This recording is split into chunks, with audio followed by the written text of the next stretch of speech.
Molecular dynamic simulation is a computational technique that can be used to explore molecular motions and can reveal conformational changes crucial to understanding biochemical and cellular function.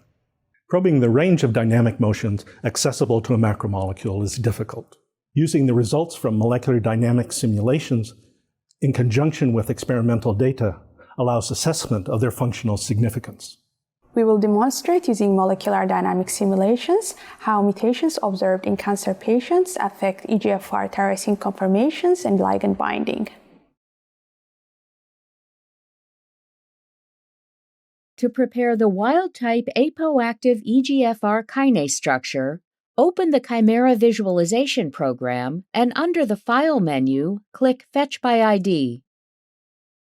Select the Protein Data Bank database and specify the Protein Data Bank 2GS2 code. To build the missing structural 2GS2 elements, acquire these segments from other EGFR structures.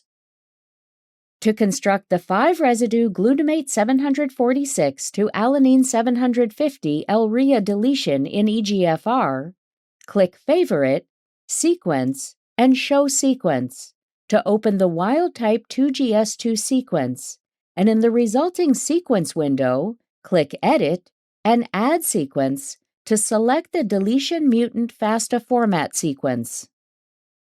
In the Alignment window, select the structure and modular homology. In the pop-up window, specify the 2GS2 composite structure as the template and the mutant sequence as the query to be modeled.